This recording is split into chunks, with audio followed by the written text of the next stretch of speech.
बिस्मिल्लाहिर्रहमानिर्रहीम। अस्सलाम वालेकुम। कैसे हैं आप सब? इंशाल्लाह सभी ठीक होंगे और अल्लाह की रहमतों के साए में होंगे। खामोशी में एक अजीब बात है कि ये बेवकूफ़ी जैसी नज़र आती है। खामोश शख्स कभी भी बेवकूफ़ नहीं होता।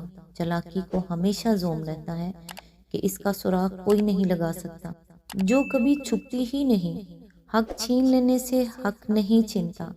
जिसका जो हक है कुदरत उसे दे देती है, लेकिन जो छीनता है उसका सब कुछ छीन जाता है। किसी की जेब काट कर लंगर खाना खोल देना फ्याजी नहीं, अपने आप से धोखा है। सुनते आए हैं, नेकी कर दरिया में डाल, लेकिन लोग नेकी करने वाले को ही दरिया में डाल देते हैं।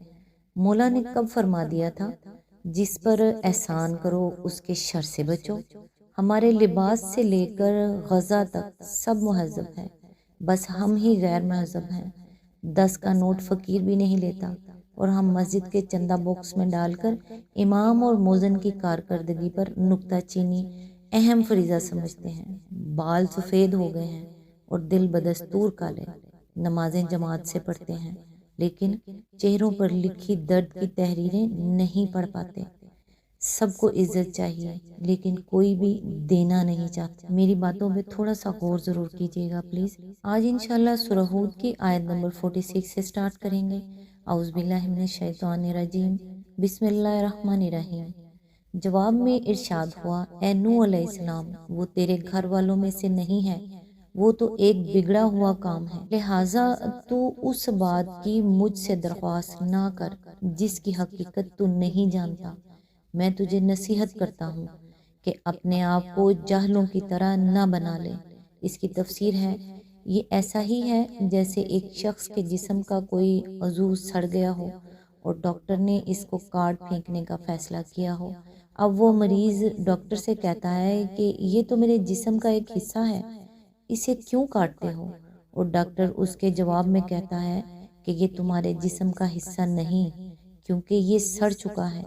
इस जवाब का मतलब ये ना होगा कि फिलवाक़या वो सड़ा हुआ हिस्सा जिस्म से कोई ताल्लुक़ नहीं रखता, बल्कि इसका मतलब ये होगा कि तुम्हारे जिस्म के लिए जो अज़ा मतलूब हैं वो तंदुरुस्त और कारआमद अज़ा हैं, ना कि सड़े हुए अज़ा जो खुद भी किसी काम के ना हों और बाकी जिस्म को भी ख़राब कर देने वाले हैं। लिहाजा जो उज़ू बिगड़ चुका है वो अब इस मकसद के लिहाज से तुम्हारे जिस्म का एक हिस्सा नहीं रहा जिसके लिए अज़ा से जिस्म का ताल्लुक़ मतलूब होता है। बिल्कुल उसी तरह एक सालिया बाप से ये कहना कि ये बेटा तुम्हारे घर वालों में से नहीं है, क्योंकि इखलाक व अमल के लिहाज से बिगड़ चुका है, ये मायने नहीं रखता कि इसके बेटा होने की नफ़ी की जा रही है, बल्कि इसका मतलब सिर्फ ये है कि ये बिगड़ा हुआ इंसान तुम्हारे सालिया ख़ानदान का फ़र्द नहीं है। वो तुम्हारे नस्बी ख़ानदान का एक रुकन हो तो हुआ करे, मगर तुम्हारे इखलाकी ख़ानदान से इसका कोई रिश्ता नहीं। और आज जो फ़ैसला किया जा रहा है वो नस्ली या कौमी नज़ा का नहीं है कि एक नस्ल वाले बचाए जाएं और दूसरी नस्ल वाले गरक कर दिए जाएं, बल्कि ये कुफ्र और ईमान की नज़ा का फ़ैसला है, जिसमें सिर्फ सालिया बचाए जाएंगे और फासिद मिटा दिए जाएंगे। बेटे को बिगड़ा हुआ काम कहकर एक और अहम हकीकत की तरफ भी तवज्जो दिलाई गई है। जाहिर है, बीन आदमी औलाद को सिर्फ इसलिए परवरिश करता है और इसे महबूब रखता है कि वो उसकी सुलभ से या उसके पेट से पैदा हुई है, कता नज़र इससे कि वो सालिया हो या गैर सालिया। लेकिन मोमिन की निगाह तो हकीकत पर होनी चाहिए। इसे तो औलाद को इस नज़र से देखना चाहिए कि ये चंद इंसान हैं जिनको अल्लाह ताला ने फितरी तरीके से मेरे सपुर्द किया है, ताकि इनको पाल पोस कर और तरबियत देकर इस मकसद के लिए तैयार करूं जिसके लिए अल्लाह ने दुनिया में इंसान को पैदा किया है।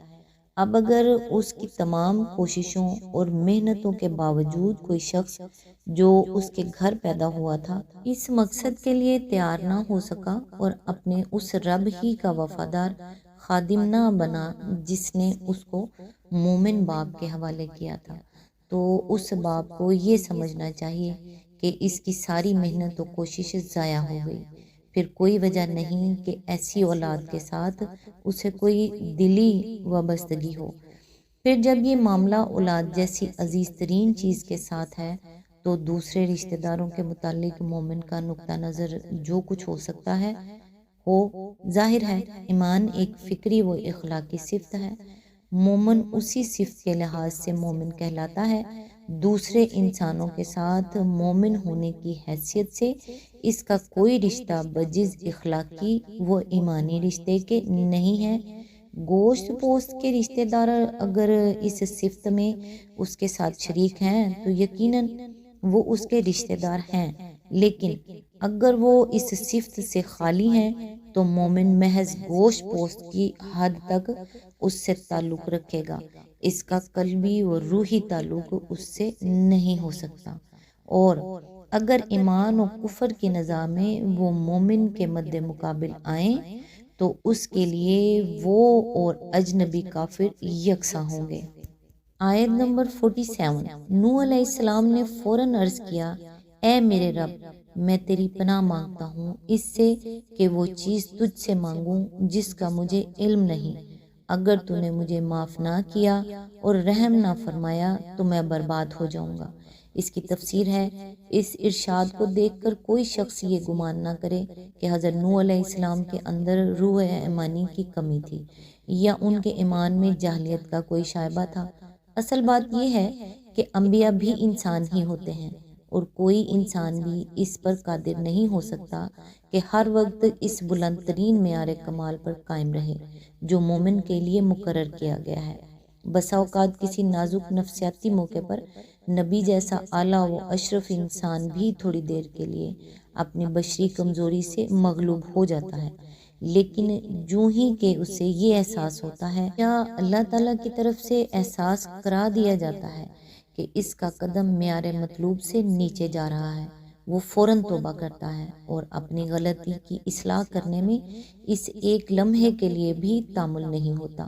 حضرت نوح علیہ السلام کی اخلاقی رفت کا اس سے بڑا ثبوت اور کیا ہو سکتا ہے کہ ابھی جوان بیٹا آنکھوں کے سامنے غرق ہوا ہے اور اس نظارے سے کلیجہ منہ کو آ رہا ہے، لیکن جب اللہ تعالیٰ انہیں متنبہ فرماتا ہے کہ جس بیٹے نے حق کو چھوڑ کر باطل کا ساتھ دیا اس کو محض اس لیے اپنا سمجھنا کہ وہ تمہارے صلب سے پیدا ہوا ہے محض ایک جاہلیت کا جذبہ ہے، تو وہ فوراً اپنے دل کے زخم سے بے پرواہ ہو کر اس طرز فکر کی طرف پلٹ آتے ہیں جو اسلام کا مقتضا ہے۔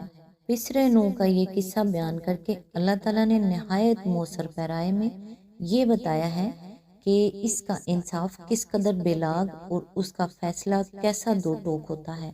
مشرکین مکہ یہ سمجھتے تھے کہ ہم خواہ کیسے ہی کام کریں مگر ہم پر خدا کا غضب نازل نہیں ہو سکتا، کیونکہ ہم حضرت ابراہیم علیہ السلام کی اولاد اور فلاں فلاں دیویوں اور دیوتاؤں کے متوسل ہیں۔ یہودیوں اور عیسائیوں کے بھی ایسے ہی کچھ گمان تھے اور ہیں، اور بہت سے غلط کار مسلمان بھی اس قسم کے جھوٹے بھروسوں پر تکیے کیے ہوئے ہیں کہ ہم فلاں حضرت کی اولاد اور فلاں حضرت کے دامن گرفت ہیں، ان کی سفارش ہم کو خدا کے انصاف سے بچا لے گی۔ لیکن یہاں یہ منظر دکھایا گیا ہے کہ ایک جلیل القدر پیغمبر اپنی آنکھوں کے سامنے اپنے لخت جگر کو ڈوبتے ہوئے دیکھتا ہے اور تڑپ کر بیٹے کی معافی کے لیے درخواست کرتا ہے، لیکن دربار خداوندی سے الٹی اس پر ڈانٹ پڑ جاتی ہے اور باپ کی پیغمبری بھی ایک بدعمل بیٹے کو عذاب سے نہیں بچا سکتی۔ آج تک کے لیے اتنا ہی، نیکسٹ انشاءاللہ آیت نمبر 48 سے سٹارٹ کریں گے۔ تب تک کے لیے دعاؤں میں یاد رکھیے گا۔ اللہ حافظ۔